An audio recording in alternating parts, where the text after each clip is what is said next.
Ayan po, magandang hapon, ma'am sir. Ito po yung residential farm. Ito, nakabakod po yung residential niya.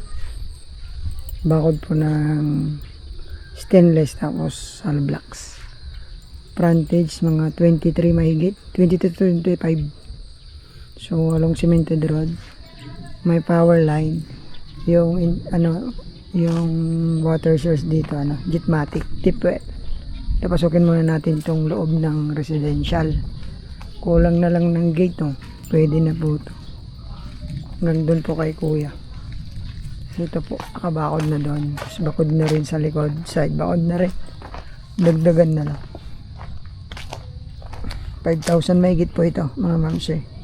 Kagandahan po nito, mga ma'am sir, is mayroong fish pan sa likod, may Jetmatic, mayroon na rin kulungan ng kambing tsaka manok.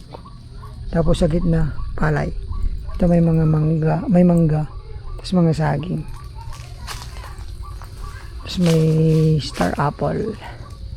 And ito yung katimon. Malalaki po ang mangga. Bunga.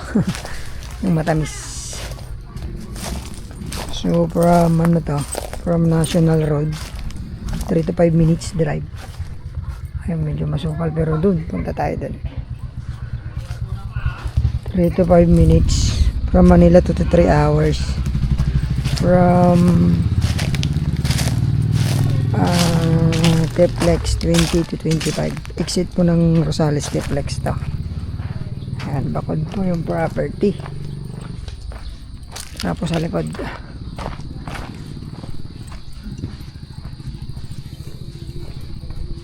parang 500 square meter tong residential.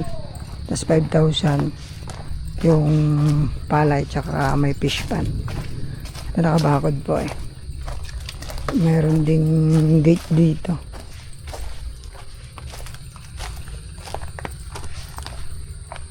Ayan, ito yung po yung rice land. May daanan pala dito, umikot pa ako. Mayroon palang gate dito. Uy, daming ibon Tapos bakod na rin dyan. Okay. Hanggang dun po yung property. Sa may pilapil na yan. Itong may tanim po na palay ang kasama sa bentahan. Ayan. So siguro dito sa gitna ang frontage nito nasa 30 meters. Tapos puntahan natin yung kulungan ng kambing tsaka fish pan nila. Oy, sana po wag po munang umulan. Ay na. At malayo pa po ang uuwian. Ito po. Hindi pwede pong magtanim dito ng palay tsaka gulay. Palay ngayon, gulay, mais pwede. Ito sa property. Papasilip ko lang po doon sa likod. Maganda sa likod. Ayan, mga hugani ang tanim. Dati po nag-aalaga sila dyan ng baboy, manok, kambing. Ngayon po kailangan ibenta kasi wala na po yung asawa niya. Dito pwede pong magkulungin tong isang pilapil na to, kulungan ng kambing pwede. Ayan po. Kung kumukulog-kulog na. TCT title to, mga ma'am sir. Ayan. Maganda to, flat na flat. Saka nagtanong-tanong ako dyan sa kapitbahay kung nababa. Hindi daw po. Sabi po ng ating mga marites na kapitbahay. Siyempre kailangan pong magtanong-tanong para sure po tayo. Ayan, ito yung kulungan ng baboy nila, mga ma'am sir. Tapos manok. May mga manok pa sila dyan. May itlog nga po dyan. Tapos ito, mga mahugani malalaki na yung iba. Pwede na pong i-harvest. Mga 10 po ata to 5, 6, 7, 8, 9. 10 nga. Ito yung yung nila, deep well. Ito yung kulungan ng baboy nila. Oh. Pwede ka pong mag-alaga dito ng backyard lang. Kasi malayo naman po yung kabayan. Kulungan ng kambing. Ayan.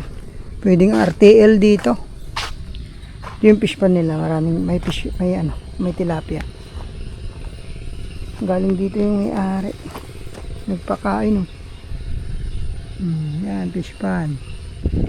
Tapos mahogany. Tapos irrigation dito sa likod. Tapos may irrigation pa dyan. Iwan ko makita yung drone yung magandang irrigation nila dyan. Ito po. Ayan po. Kasama po yung mahogany na yan mga ma'am sir. Lalagay ko sa description yung kabuang size per square meter. 5,000 mahigit to. May pinasa silang titulo sa akin pero halap lang kaya puntahan ko yung sa bahay nila. Kunin yung likod para mabasa natin. Kulungan ng kambing. May itlog pa oh. May ulam. Tapos dito na yung kulungan ng baboy. Pwede pang gawing kulungan ng kambing po ito. Lagyan lang ng papag para hindi lamigin ng kambing. Ayun po mga ma'am sir. At umuulan na. Uwi na rin ako dahil malayo pa po ako. Uminggan to. Taga Balongaw po ako. So ito 5,000 mahigit mga ma'am sir. Offer ni seller dito 2 million. All in hanggang transfer mga ma'am sir. So baka magustuhan nyo. Tawagan nyo lang po ako mga ma'am sir para maipausa po sa inyo yung seller nito. Maraming salamat po. Ingatan po kayo lagi ng Panginoon. God bless po sa ating lahat. Ayun nga, may ulan na. Bye bye po.